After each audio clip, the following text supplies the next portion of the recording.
আজ হচ্ছে উল্টো রথের ঠিক আগের দিন, শুক্রবার।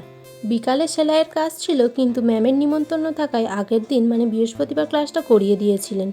ফ্রিজ আজ সকাল থেকেই বন্ধ ছিল, তাই মাছগুলো ভেজে নিলাম সন্ধেবেলা। আর প্রচণ্ড ঠিক রোদ ছিল।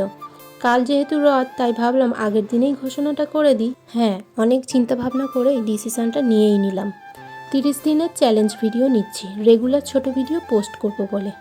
জানি এর আগে অনেকবার কথা দিয়েও আমি অসফল হয়েছি, সফলতা লাভ করতে পারিনি।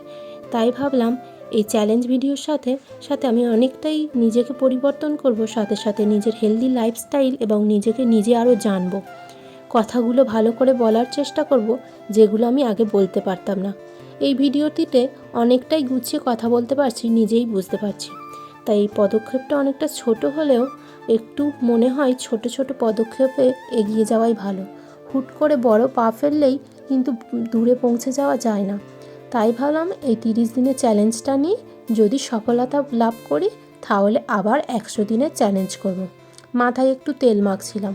আজ হচ্ছে শুক্রবার, সন্ধেবেলায় তেলটা মেখে রাখছিলাম, কালকের ভাবছি শ্যাম্পু করে নেব। প্রথমে তেলটা মাখছিলাম, মা বলল ভিডিও করছিস, আমাকে দেখাবি না। তাই মা চুপচাপ পিছনে গিয়ে শুয়ে পড়েছে। এখানে একটুখানি চুলটা খোপা করে রাখলাম, পরে চুলটা ভালো করে ছেনে নেব। আর এখানে আমি চুলটা ভালো করে বেনিও করে নিয়েছি, মা ওদিকে দেখছো মশারিটা টাঙিয়ে দিয়েছে। আর এখানে আমি ভালো করে টোনার আর স্কিনের যে লাগানোর জিনিস থাকে রাত্রেবেলা, সেগুলো একটু লাগিয়ে নিচ্ছি। জানি তোমরা পাশে থাকবে, তো পাশে থাকলে অবশ্যই একটা কমেন্ট করে যেও।